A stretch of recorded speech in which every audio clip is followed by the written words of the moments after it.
یہ کیا ایک ڈرامہ ہے؟ پاکستانی سیاست ایک تماشا ہے۔ میں آپ کو آنسٹ ٹو گاڈ کہتا ہوں کہ ہر روز میں سوچتا ہوں کہ میں کیوں جاتا ہوں دفتر؟ میں اس الیکٹرانک جرنلزم سے کنارہ کشی کروں، اپنے گھر جا کے بیٹھوں، کوئی کتاب لکھوں، کوئی کام کروں۔ وہ بلاول کے بارے میں، زرداری کے بارے میں، شہباز کے بارے میں، مریم صاحبہ کے بارے میں، ان کے والد گرامی کے بارے میں، ان کی اولاد کے بارے میں مجھے روز گفتگو کرنی پڑتی ہے، اور میرا جو ہے وہ خراب ہوتا ہے موڈ نہیں، صرف اسٹامک بھی خراب ہوتا ہے اس سے۔ ٹھیک، یہ کیا لوگ ہیں یہ؟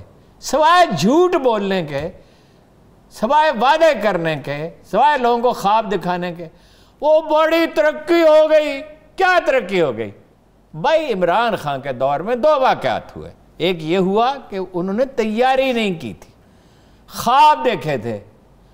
انہوں نے کرکٹ کھیلی تھی نا ساری زندگی، یا تقریریں کی تھی، نہ نوکری کی تھی، نہ کاروبار کیا، حکومت میں آنے کا خواب دیکھا تھا۔ ٹھیک ہے، تیاری کی نہیں۔ دوسرا کرونا آ گیا،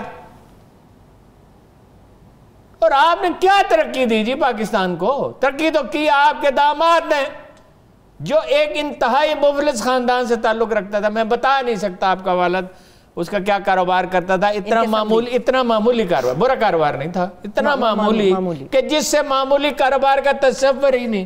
اب وہ اربپتی ہے، عدالت نے قرار دیا، 1 قطرہ پانی کا نہیں ملا، 1 قطرہ، اور اربوں روپے خرچ ہو گئے۔ اس کا کوئی آڈٹ کرنے والا ہو، ان کی انڈرسٹینڈنگ ہے اسٹیبلشمنٹ کے ساتھ، اس کی آڈٹ ہو، یہ ریلوے کی، یہ پتہ چلے اس میں کتنا پیسہ کھایا گیا ہے۔ کیا یہ باتیں کرتے ہیں؟ اور یہ تحریک چلائیں گے؟ یہ ان کی شکلیں ہیں تحریک چلانے والوں کی؟ ان میں کیا ہے مسئلہ ہارون صاحب؟ تحریک شکلوں کا کیا پہلے چلا سکے تحریک؟ یہ او بھائی، ہم نے ایوب خان کو گھر بھیجا، ایوب خان سے پہلے بھی حکومتیں جاتی رہی تو اسٹیبلشمنٹ کی سازش سے جاتی رہی۔ ایوب خان عوامی تحریک سے گئے، ضیاء الحق کے خلاف نہ صرف عوام اٹھے، وہ اس کے یحییٰ خان کے خلاف نہ صرف عوام اٹھے، خود فوج میں بغاوت ہو گئی۔ بھٹو کے خلاف اتنی تحریک چلی کہ کتنے آدمی مارے گئے، ملک خون آلود ہو گیا۔ اس کے بعد ضیاء الحق تو خیر حادثے میں مارے گئے، بے نظیر کو 2 دفعہ برطرف کیا گیا، نواز شریف کو کیا گیا۔ روز حکمرانوں کو گھر، عمران خان کی کوئی پرفارمنس نہیں۔ عمران خان صاحب مبالغہ کرتے ہیں کہ ملک پٹڑی پہ چڑھ، ملک کوئی پٹڑی پہ نہیں چڑھا۔ ملک وہ پٹڑی پہ چڑھتا ہے جہاں تعلیم عام ہو رہی ہو اور سائنسی ترقی ہو رہی ہو، وہ ملک ترقی کے راستے پہ گامزن ہوتا ہے۔ اور جہاں لیڈرشپ مڈل کلاس کی ہو اور آنسٹ ہو، کوئی عمران خان نے کارنامہ انجام نہیں دیا۔ یہ کیا کریں گے آ کے؟ ان میں اتنی اخلاقی جرات نہیں ہے کہ یہ کراچی میں کھڑے ہو کے کہیں کہ جی پیپلز پارٹی نے 13 سال اس ملک کو نوچ کے کھا گیا۔ اگر دکھ ہے تو اس بات کا مولانا فضل الرحمان نے کہا کہ ہماری پیٹھ میں چھرا گھونپا ہے، یعنی پی ڈی ایم کی پیٹھ میں چھرا گھونپنا تو ایک کرائم ہے۔ کراچی کے عوام کے لیے زندگی اجیرن کر دینا یہ کوئی جرم نہیں ہے، اس پہ بات نہیں کریں گے۔ آپ مجھے یہ بتائیے کہ کراچی کے لوگ کس کے ہاتھوں دکھی ہیں؟ کوڑے کا ذمہ دار کون ہے؟ پانی نہ ملنے کا، صاف پانی سمندر میں ڈالا جاتا ہے جس سے آبی حیات ختم ہو رہی ہے، اس کا ذمہ دار کون ہے؟ صاف پانی کا ایک قطرہ بے روزگاری کا ذمہ دار کون ہے؟ کرپشن کا ذمہ دار کون ہے؟ ایک کامن بات ہے ہارون صاحب، بے روزگاری کے اوپر پیپلز پارٹی کا بھی یہ موقف ہے اور پی ڈی ایم کا بھی یہ کہ بے روزگاری کی اصل وجہ تحریک انصاف ہے۔ دونوں طرف سے سٹیل مل کے حوالے سے باتیں سامنے آ رہی ہیں، آپ نے ملازمین کو نکال دیا۔ انصاف کی بات کرنی چاہیے۔ 400-500 ارب روپے ہمارا جاتا رہا، اس دن وزیر خزانہ نے کہا نہیں 300 ارب روپے، آپ کو یاد ہے ہمارے پروگرام میں وہ پہلی دفعہ سرکاری اس میں 300 ارب روپے، یہ ملک متحمل ہو سکتا ہے 300-400 ارب روپے سرکاری اداروں میں، ریلوے میں، پی آئی اے میں، اس میں ضائع ہو رہے ہیں۔ باقی جو مسائل ہیں اس پہ ہم اتنی دفعہ بات کر چکے ہیں کہ اس کی ضرورت نہیں ہے۔ سول سروس کام نہیں کرتی، عدلیہ نہیں کرتی، پولیس نہیں کرتی، وغیرہ وغیرہ۔ عمران خان بھی ذمہ دار ہے، مگر 18ویں ترمیم کے بعد اختیارات تو صوبائی حکومتوں کے پاس ہیں، جس کے اوپر یہ لوگ کہتے ہیں ہاتھ نہیں ڈالنے دیں گے، بات نہیں کرنے دیں گے۔ پاکستان کو کنفیڈریشن بنا دیا، وہ پونی والا کیا نام ہے اس کا، عطا ربانی، جس کو تاریخ ایک دھبے کے طور پر یاد رکھے گی۔ نواز شریف صاحب کو 3ری دفعہ وزیر اعظم بننا تھا، اے این پی کا مسئلہ یہ تھا کہ صوبے کا نام پختونخوا رکھا جائے، جہاں پشتون آبادی آدھی ہے، جس کا نام عباسین رکھا جا سکتا تھا، کوئی ایسا نام رکھا جا سکتا تھا، انہوں نے ایبٹ آباد کو خون سے نہلا دیا اور نام رکھا پختونخوا، اس لیے کہ نواز شریف صاحب کو وزیر اعظم بننا تھا۔ ان کو پتا تھا کہ ہم دوبارہ نہیں آئیں گے، ہمیں سندھ کی بادشاہت چاہیے۔ سندھ کی بادشاہت تو ہر رونا چاہیے، ان کا کیا رونا ہے؟ رو تو لوگ رہے ہیں اپنے گھروں میں بیٹھے ہوئے۔ ایک خواہش کے کو لے کر شہباز شریف صاحب بھی روئے ہیں، شہباز شریف صاحب اس لیے روئے ہیں کہ مرنے سے پہلے میں کراچی شہر کی حالت بدلی ہوئی دیکھنا چاہتا ہوں، وہ اس لیے روئے ہیں۔ شہباز شریف صاحب نے لاہور میں کھڑے ہو کر جلسہ عام میں اعلان کیا تھا کہ طالبان کو کراچی میں دہشت گرد حملے، پنجاب میں دہشت گرد حملے نہیں کرنے چاہیے، باقی 3 صوبوں میں کریں۔ یہ وہی شہباز شریف۔ اور کارنامے بتاؤں ان کو آپ کو؟ ضرور بتائیں ہارون صاحب، کافی کبھی بھی سیاست میں اس طرح کی خبر کافی نہیں ہوتی، آپ مزید کارنامے بتائیں۔ یہ کوئی سیاستدان ہے؟ اتنے سالوں سے سیاست کر رہے ہیں، کرتے رہے نا، ہماری جہالت ہے نا، ہم ان پہ بھروسہ کرتے ہیں۔ کسی پارٹی میں الیکشن نہیں ہوتے، سب نامزد آدمی، سارے چمچے، ہر پارٹی میں چمچوں کا راج۔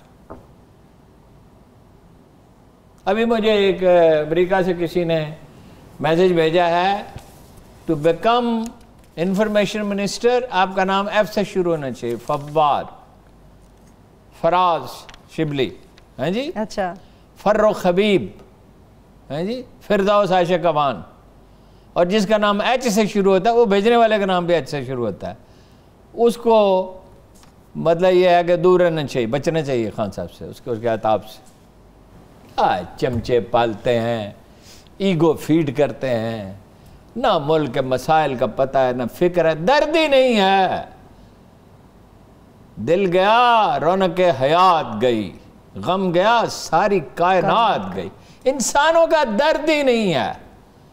وہ بدو نے کہا حضرت عمر سے، تو اللہ کو کیا جواب دے گا؟ میں تیرے پاس آیا ہوں، میں بھوکا ہوں، میرے پاس کپڑے نہیں ہیں۔ انہوں نے کہا اللہ کے بندے میرے پاس پیسے نہیں ہیں، جیسے ہی پیسے آتے میں دوں گا۔ اس نے کہا کیا جواب دو گے اللہ کو؟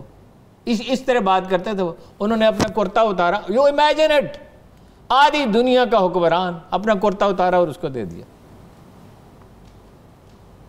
صلاح الدین ایوبی کے اس نے غلام نے کہا، حبشی غلام نے، کہ میری درخواست پہ دستخط کریں اور مہر لگائیں، حالت جنگ میں، عکا میں۔ تو لوگوں نے کہا کہ تم صلاح الدین سے اس طرح بات کرتے، تم سلطان سے اس طرح بات کرتے ہو، اس لیے نہیں کہ وہ بادشاہ تھا، اس لیے کہ he was a very respected person۔ اس کی تو مدد جس گلی سے گزر جاتا تھا لوگ اس کو اجنبی دیکھ کے اس کی عزت کرتے تھے۔ تو وہ غلام اٹھا، اس نے کہا وہ تو پڑی دوات اور وہ پڑی مہر، آپ لوگ کیا باتیں کر رہے ہیں؟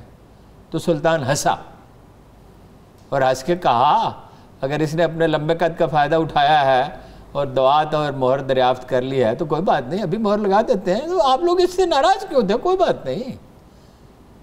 وہ لوگ تھے جو درد تھا عمر بن عبدالعزیز کے دل میں، درد تھا ٹیپو سلطان کے دل میں،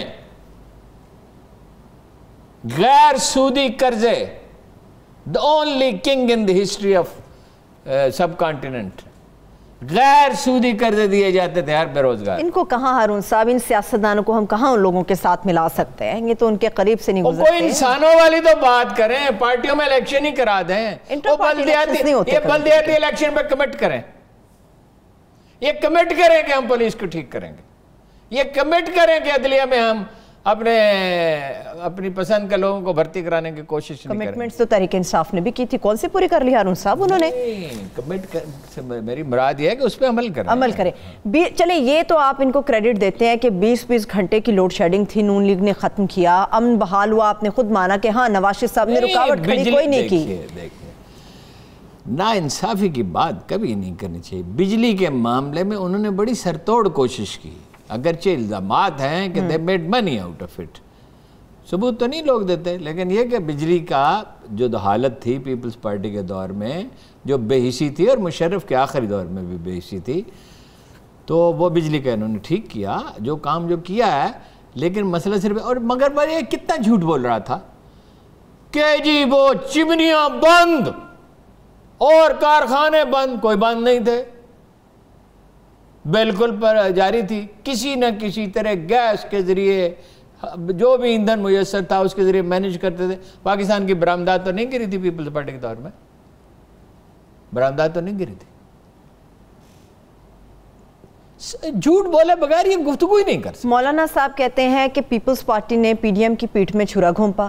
شہباز شریف صاحب کہتے ہیں کہ پی ٹی آئی کے سوا تمام جماعتوں کو مل کر کراچی کے لیے کام کرنا ہوگا، انکلوڈنگ پاکستان پیپلز پارٹی۔ تو ووٹ تو ملتے ہیں وہاں، یا ملتے ہیں اس کو پی ٹی آئی کو ملے ہیں یا ایم کیو ایم کو ملے ہیں، باقی تو کسی کو ووٹ ملے نہیں، باقی تو کسی کی برائے نام سیٹیں ہیں۔